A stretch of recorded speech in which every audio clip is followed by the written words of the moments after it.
Well, welcome back. Let's talk broadheads, specifically these QAD Exodus. Kind of just wanted to go over my honest opinion about these. We'll just kind of start out. I've been running these broadheads for years now. I've shot several deer with them, several different types of animals as well, small game. They kind of just are all around broadhead for me that I was using. And they work really good, so that's why I kind of just wanted to get on here and talk about it. I guess to start off, we'll go over some of the specs with it. It is a 1.25 inch cutting diameter. They offer this in 2 different variations. Obviously, it is a fixed head, fixed blade. It comes in 85 grain, 100 grain, and I believe 125 grain. Comes in 2 different variations of blades, like I was saying. It comes in what is the full blade, which is this. I've never run anything other than the full blade. I guess I should say I haven't run the other blade setup, which is the sweat blade. Kind of go over what the difference is. Obviously, you can tell this is my practice head, but the full blades come down, almost hug the collar of the arrow. The sweat blade kind of is cut out here and more of like a just straight blade down. It's a little bit longer. These things are still sharp. I've run this blade now for a broadhead for, I don't know the exact amount of years, but when I was younger, I wasn't really into the whole arrow building thing. I just go to the local outdoor store or pro shop and grab a 6-pack of arrows or just a bunch of singles out of the cardboard boxes that are out there next to the display case. I always shot expandable broadheads when I was first into archery. I didn't know anything about the broadheads. I was just like, you see all these flashy ads on TV. Rage was the big one, I guess, that 3-inch cutting diameter or whatever, and then you see this giant blood trail, and when I was younger, I'm like, man, that looks awesome, I want that. Well, one day I was in the local pro shop, like I was saying, actually a place up in Ohio, and one of the guys that I'm familiar with there that I talk to a lot had gotten these QAD Exodus in, and this is when they had those metal plates that they had on the display case. It was a piece of sheet metal, and it had a bunch of holes through it that were shot with this broadhead. And I'm like, wow, I want to get packing them. If this thing can shoot through steel, this will kill a deer no matter what. So good gimmick there. It definitely roped me in. This wasn't the first fixed blade that I went to. I think I had shot the Montex. I think I had Stingers at one point.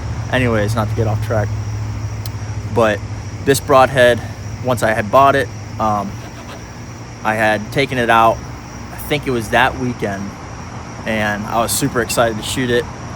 And I had taken it out that weekend to do some shooting in the backyard, and I remember just shooting a couple of arrows. I'm like, man, this thing's flying all wonky, it's flying sideways. I'm like, what happened to my bow? And that's when I fell into the rabbit hole of broadhead tuning. When you're running a fixed blade broadhead on the front, like I have explained in past videos, you got to run something in the back that's going to steer it better than the broadhead itself. So once I got down that rabbit hole and figured all that out, I started killing some deer with this broadhead, and it was it worked very well. This broadhead is actually pretty affordable. And I know everybody and their brother right now makes a broadhead. Between fixed blades, mechanicals, you have the hybrids that are out there that are both. But I think that this is a pretty good broadhead for, whether you're new into the archery spectrum realm, that is a rabbit hole of a hobby sport, or if you're experienced. This is a pretty affordable broadhead, coming in at $47.99 for a 3-pack.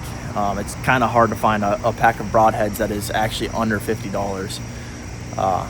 You don't get a practice head or anything, but like I was saying, they're advertised to be the exact same length as a field point and have that field point accuracy. Now, I'm not getting paid to talk about this broadhead or anything, But every broadhead out there, you know, field point accurate, should shoot like your, or will shoot like your field points, accurate just like a field point. Yes, that can be the case, but your bow has to be tuned. I mean, you can't just put a basic tune on there and, you know, get your arrow, your field point shooting straight, and then expect to shoot a broadhead straight. I mean, you got to have that thing dialed in, paper tune, whatever you want to do. A lot of people will broadhead tune, which you should do with a fixed blade broadhead. Nock tune, I mean, like I said, there's a rabbit hole of tuning to go down in the whole archery hobby sport. But $47.99 for a pack of 3, pretty good price. You can get replacement blades for these, so these blades do come out. You just pop this collar out here at the bottom. There's a little collar, you can kind of see where the blades come out there. You can get a pack of replacement blades for like under 30 bucks. So doll these out, put new blades in there, you're ready to go again. But you know, I kind of just wanted to talk about my experience with these broadheads. And then the other part that I was kind of wanting to go over in this video was up close quarter shots. You know, you see all these people out here, the TikTok reels or whatever, the Instagram reels of people saying, let's go out, let's shoot 120 yards, let's shoot these distances, which is fun. I love doing that. But when it comes to practicality, how many of us are shooting close quarter shots, 5, 10, 15 yards? I mean, honestly, when was the last time you went out and shot something around 8 to 10 yards? Do you know which pin to use? Do you know where to aim with your pin? There's a lot of speculation out there, what pin to use, what yardage to use when you're shooting those close quarter shots. And I've seen everything from anywhere between 30 and 50 yard pin. And then a couple of guys, you know, I recently listened to a podcast that a guy was talking that he uses his 60 yard pin because that's what works for him, or he's read that online. And honestly, I want to know for myself which pin I should use, because I had a scenario where this had happened to me on this buck. Anyways, close quarter shot, I had a buck walk underneath of me. I was on a side hill, pretty steep side hill, pretty high up in the tree. I think I was like 4 sticks high, and he was below me towards the bottom side of the hill. Well, he come walking underneath me on this trail that was no more than 10 feet from the tree that I was standing in, or I had a saddle set up that I was sitting in. And I just remember, I remember vividly this buck coming underneath of me, and I put my 20-yard pin right on his brisket, right underneath the vitals, and watching that arrow go straight into the back strap, straight down, almost pinning his body to the ground. I mean, it stuck straight in the ground. Well, that deer ran, I don't know, 50 yards maybe, and it double lunged him. I mean, he was blowing bubbles out of his mouth and everything. And I don't know if it was just me guessing or me getting lucky on where to hold that pin, but that's kind of where I'm at. So let's figure out, let's get up in this tree back here and shoot this target behind me and figure out, you know, should I hold 20-yard pin on at that distance? Should I hold 60? You know, are we aiming down the arrow, just second guessing ourselves, trying to figure out where it's gonna go? I don't know. Let's get up in the tree and find out.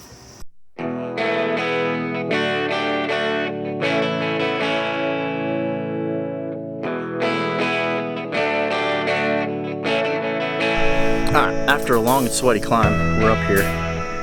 I only dropped my single arrow that I'm shooting twice out of the stand. So I had to go down twice to get it. And then I've had fire ants attacking my legs that they're still biting me. Let's shoot, shall we?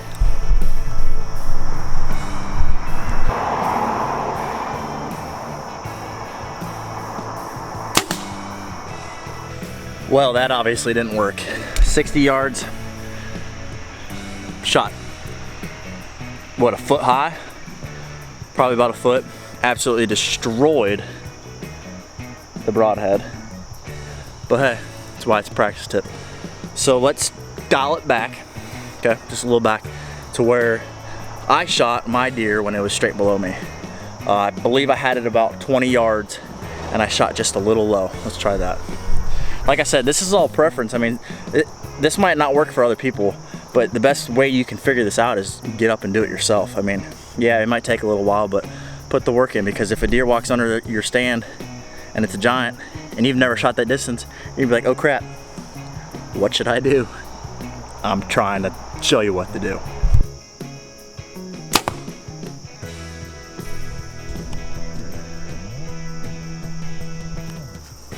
Every video I swear I'm sweating this much, guys, I'm sorry. I just can't beat the heat.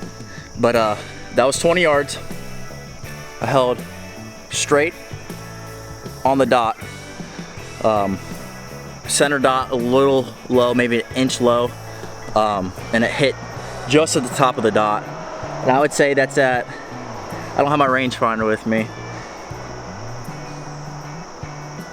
8 yards, 7 yards from the base of the tree. So it kind of backed up my theory of last time I've done this when I shot an actual deer doing this. Holding that 20-yard pin on, it just works for me. Let's get to flat ground and we'll try flat ground and see if this 60-yard pin theory works, or where you should hold it on your sight. So let's get back down, tear all this down, and see you on the ground. All right, we are at 6 yards right here, shooting 20-yard pin, same broadhead. Let's try 6 yards. We're gonna hold top left dot.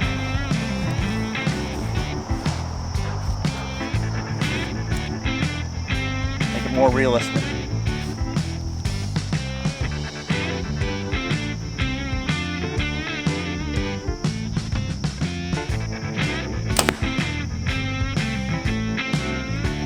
Seems dead on.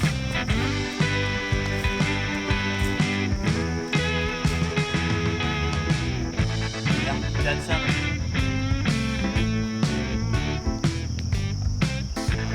We'll do one more shot and we'll do this one at 12 yards, kind of like the happy medium, 10 to 12 yards.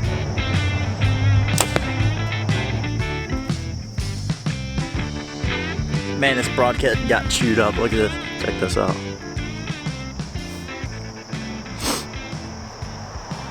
Thing got chewed up. It's probably from that first shot when I went straight in the ground. But moral of the story is, get out, test these theories yourself, because you know you could scroll on the forums all day long, or you know online. I know I'm guilty of it. I'll get in the stand and start scrolling on these forums, just trying to research information while I could be at home, you know, testing these out myself. So now I know where to hold my pin at on, you know, deer that are inside of 10 and 12 yards. Biggest thing to take away from this is just that self-knowledge and just, you know, having that sense of mind to where, you know, there's a deer that's coming in that short of distance, and, you know, peace of mind, you know where that arrow is going to hit. You don't have to second guess yourself, man, should I aim low, should I aim high? You know where that arrow is going to hit every single time. Get those reps in, keep shooting. We'll see you.